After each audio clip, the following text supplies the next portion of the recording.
Hello everyone, welcome to my channel. ഇന്നത്തെ recipe ഒരു evening snacks ആണ്. കുട്ടികളൊക്കെ സ്കൂളിൽ നിന്ന് വരുമ്പോൾ കൊടുക്കാൻ പറ്റിയ നല്ലൊരു സ്നാക്കാണ്. ഈ കോളിഫ്ലവർ ഫ്രൈ നല്ല ടേസ്റ്റും ഉണ്ട്, അതുപോലെ തന്നെ നല്ല ക്രിസ്പി ആയിട്ട് വളരെ നേരം നിൽക്കും. ഇതെങ്ങനെയാണ് ഉണ്ടാക്കുന്നതെന്ന് നോക്കാം. ഞാനിപ്പോൾ എടുത്തിരിക്കുന്ന ഒരു മീഡിയം സൈസ് കോളിഫ്ലവർ ആണ്. ഒരു ഏകദേശം 400 ഗ്രാം അടുത്ത് വരും. ആദ്യം ഇതെങ്ങനെയാണ് ക്ലീൻ ആക്കുന്നതെന്ന് ഞാൻ കാണിച്ചു തരാം. ചെറുതായിട്ട് ഇതുപോലെ കട്ട് ചെയ്തെടുക്കണം. നമ്മൾ പുറത്തുനിന്ന് മേടിക്കുമ്പോൾ ശ്രദ്ധിച്ചിട്ടുണ്ടോ എന്നറിയില്ല, തീരെ കുഞ്ഞു കുഞ്ഞു കഷ്ണങ്ങളായിട്ടാണ് കിട്ടുന്നത്. അപ്പോൾ നല്ല ക്രിസ്പി ആയിട്ടുമായിരിക്കും, അതിനകത്ത് എല്ലാ ഫ്ലേവറും ഇറങ്ങുകയും ചെയ്യും. ഇതിൽ ഞാൻ കാണിച്ചിരിക്കുന്നത് പോലെ നീളത്തിൽ ചെറുതായിട്ട് കട്ട് ചെയ്തെടുക്കുക. ഇനി ഞാനിതിനെ കഴുകിയെടുക്കുന്ന വിധം കൂടെ കാണിച്ചു തരാം. വിഷാംശവും അല്ലെങ്കിൽ പുഴുക്കളൊക്കെ ഉണ്ടെങ്കിൽ പോകുന്നതിന് വേണ്ടിയിട്ടാണ്. ഇതിലേക്ക് ഞാനൊരു 2 ടേബിൾ സ്പൂൺ വിനാഗിരി ചേർത്ത് കൊടുക്കുന്നുണ്ട്. പിന്നീട് ഒരു 1/2 ടീസ്പൂൺ മഞ്ഞൾപ്പൊടി. ഇനി ഇതിലേക്ക് ചൂടുവെള്ളം ഒഴിച്ചു കൊടുക്കണം. കോളിഫ്ലവർ മുഴുവൻ കവർ ചെയ്ത് നിൽക്കുന്നത് പോലെ നികക്ക വെള്ളം വേണം. നന്നായിട്ടൊന്ന് ഇളക്കി കൊടുത്തിട്ട് ഇത് ഞാനൊരു 20 മിനിറ്റ് അല്ലെങ്കിൽ ഒരു അരമണിക്കൂർ ഇങ്ങനെ ഇട്ട് വെച്ചിരിക്കും. അത് കഴിഞ്ഞ് ഇത് ഊറ്റി ഒന്നും കൂടെ നല്ല വെള്ളത്തിൽ കഴുകി മാറ്റി വെക്കും. ഇനി ഇതിന് വേണ്ട പേസ്റ്റ് എങ്ങനെ ഉണ്ടാക്കുന്നതെന്ന് നോക്കാം. ഒരു വലിയ ബൗളിലേക്ക് 1/2 കപ്പ് മൈദ എടുക്കുക. 1/4 കപ്പ് വീതം കോൺഫ്ലോറും അരിപ്പൊടി എടുക്കണം. അരിപ്പൊടിയും കോൺഫ്ലോറും നല്ല ക്രിസ്പിനെസ് കൊടുക്കാൻ സഹായിക്കും. ഇനി ഇതിലേക്കൊരു 1/4 ടീസ്പൂൺ മഞ്ഞൾപ്പൊടി, 1 table spoon Kashmiri chilli powder. എരിവ് ആവശ്യമുള്ളവർക്ക് പകുതി കാശ്മീരിയും പകുതി നോർമൽ ചില്ലി പൗഡറും ചേർക്കാം.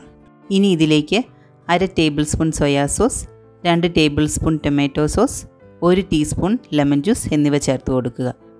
ടേബിൾ സ്പൂൺ വലിയതും ടീസ്പൂൺ ചെറിയ സ്പൂണുമാണ്, അത് അങ്ങോട്ടും ഇങ്ങോട്ടും മാറിപ്പോകാതെ സൂക്ഷിക്കണം. ഇനി ഇതിലേക്ക് 1/2 ടീസ്പൂൺ ഉപ്പ്, 1/2 ടീസ്പൂൺ ജിഞ്ചർ ഗാർലിക് പേസ്റ്റ് ചേർത്ത് കൊടുക്കണം. ഉപ്പ് ആവശ്യത്തിന് നോക്കിയിട്ട് വേണമെങ്കിൽ ഇടാം. ഇനി ഇതിലേക്ക് പൊടിയായിട്ട് അരിഞ്ഞ 2 തണ്ട് മല്ലിയില കൂടി ചേർത്ത് കൊടുക്കണം. ഈ കൂട്ടിലേക്ക് ഒരു 1/4 കപ്പോളം ഞാൻ വെള്ളം ഒഴിച്ചു കൊടുക്കുന്നുണ്ട്. ഒരു സ്പൂണോ അല്ലെങ്കിൽ ഒരു ബബിൾ വിസ്കോ ഉപയോഗിച്ച് നന്നായിട്ട് ഇളക്കി യോജിപ്പിക്കണം. നല്ലൊരു പേസ്റ്റ് രൂപത്തിലാക്കി എടുക്കുക. ഈ ബാറ്റർ ഒത്തിരി കട്ടിയാകാനും പാടില്ല, എന്നാൽ ഒത്തിരി ലൂസാകാനും പാടില്ല. ഈ കൺസിസ്റ്റൻസി ഇപ്പം നമുക്ക് കറക്റ്റാണ്. ഇതിലേക്ക് നമ്മൾ കഴുകി വാരി വെച്ചിരിക്കുന്ന കോളിഫ്ലവർ ചേർത്ത് കൊടുക്കണം. കോളിഫ്ലവറിൻ്റെ ഉള്ളിലോട്ടും എല്ലാം ആ ബാറ്റർ ചെല്ലുന്നത് പോലെ നന്നായിട്ട് ഇളക്കി യോജിപ്പിക്കുക. സ്പൂൺ ഉപയോഗിക്കുന്നതിന് പകരം കൈകൊണ്ട് ഇളക്കി യോജിപ്പിക്കുകയാണെങ്കിൽ നന്നായിട്ട് എല്ലായിടത്തും അതിൻ്റെ മാവ് കോട്ട് ചെയ്ത് കിട്ടും. ഇതുപോലെ ഓരോന്നും വിട്ട് കിട്ടണം. ഇതിന് ഞാനൊരു മിനിമം അരമണിക്കൂർ മാരിനേറ്റ് ചെയ്യാൻ വെക്കുന്നുണ്ട്. അപ്പോൾ ഉള്ളിലോട്ടൊക്കെ നന്നായിട്ട് അതിൻ്റെ ഫ്ലേവേഴ്സ് ഇറങ്ങും. ഒരു 1-2 മണിക്കൂർ ഇതിങ്ങനെ മാരിനേറ്റ് ചെയ്ത് വെക്കുന്നതാണ് കൂടുതൽ നല്ലത്. ഇതിപ്പോൾ 2 മണിക്കൂർ കൂടുതൽ നേരം വെക്കണമെങ്കിൽ അത് ഫ്രിഡ്ജിൽ വെച്ചിരുന്നാൽ മതി. ഇനി ഇതെങ്ങനെയാണ് ഫ്രൈ ചെയ്തെടുക്കുന്നതെന്ന് കാണിച്ചു തരാം. ഇവിടെ ഞാനിപ്പോൾ എടുത്തിരിക്കുന്നത് സൺഫ്ലവർ ഓയിലാണ്. കോക്കനട്ട് ഓയിലാണെങ്കിലും നിങ്ങൾക്ക് വറുത്തെടുക്കാം. എണ്ണ റെഡിയായോ എന്നറിയാനൊരു കമ്പ് ഇതുപോലെ വെച്ച് കൊടുത്താൽ അതിൽ ബബിൾസ് വരും, അതാണ് കണക്ക്. ഇനി കോളിഫ്ലവർ ഓരോന്നായിട്ടെടുത്ത് ഇതുപോലെ മാറ്റി ഇട്ട് കൊടുക്കണം. ഒന്നിച്ചൊട്ടി പിടിക്കാതിരിക്കാൻ വേണ്ടിയിട്ട് അങ്ങനെ ചെയ്യുന്നത്. ഒത്തിരി നിറച്ച് ഇട്ട് കൊടുക്കരുത്, അപ്പോൾ അങ്ങനെ വെച്ച് കൊടുത്താൽ ഒട്ടിപ്പിടിക്കാനുള്ള ചാൻസസ് കൂടുതലാണ്. തീ മീഡിയം ഫ്ലെയിമിൽ വയ്ക്കണം. കുറച്ചൊന്ന് ഫ്രൈ ആയെന്ന് തോന്നിക്കഴിഞ്ഞാൽ അടി ഇളക്കി കൊടുക്കണം. അടിയിൽ എന്തെങ്കിലും പറ്റി പിടിച്ചിട്ടുണ്ടെങ്കിൽ അതൊന്ന് പൊങ്ങി വരാൻ വേണ്ടിയിട്ടാണ്. കോളിഫ്ലവർ എണ്ണയിലിട്ട് കുറച്ച് കഴിഞ്ഞിട്ട് അങ്ങനെ ചെയ്യാൻ പാടുള്ളൂ. ഒരു ലൈറ്റ് ബ്രൗൺ കളറായി വരുന്നുണ്ടെന്ന് തോന്നുമ്പോൾ ഒരു 2 ഫോർക്ക് എടുത്തിട്ട് ഇതുപോലെ ഏതെങ്കിലും പീസസ് ഒട്ടിയിരിപ്പുണ്ടെങ്കിൽ ഒന്ന് വിടർത്തി വിടുക. പിന്നീട് തുടരെ തിരിച്ചും മറിച്ചു വിട്ട് ഇളക്കി കൊടുക്കണം. അത് എല്ലാ സൈഡും ഒരുപോലെ മൂക്കാൻ വേണ്ടിയിട്ടും നല്ല ക്രിസ്പി ആകാനും സഹായിക്കും. ഇപ്പോൾ ശ്രദ്ധിച്ചാൽ ഒത്തിരി ബബിൾസ് ഉണ്ട്.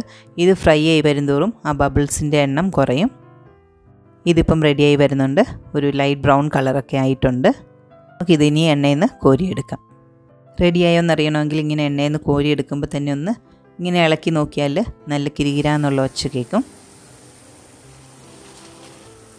ഞാനിതൊരു 3 ബാച്ചായിട്ടാണ് ഫ്രൈ ചെയ്തെടുത്തിരിക്കുന്നത്. അവസാനത്തെ ബാച്ചിൽ ഇതുപോലെ ലൈറ്റ് ബ്രൗൺ ആയിട്ട് വരുമ്പം കറിവേപ്പിലയും 2-3 പച്ചമുളകും കൂടി ഇട്ട് കൊടുക്കണം. ഇത് സെർവ് ചെയ്യുമ്പോൾ കാണാനും നല്ല ഭംഗിക്കാണ്. അതുകൂടാതെ കറിവേപ്പില ഇത് കഴിക്കാനും നല്ല ടേസ്റ്റാണ്. ഇത് 1 മണിക്കൂറിൽ കൂടുതൽ നല്ല ക്രിസ്പി ആയിട്ടിരിക്കും. ഈ റെസിപ്പി എല്ലാവർക്കും ഇഷ്ടപ്പെട്ടെന്ന് കരുതുന്നു. എന്തെങ്കിലും സംശയം ഉണ്ടെങ്കിൽ കമൻറ്റ് ബോക്സിൽ ചോദിച്ചാൽ മതി. Thanks for watching.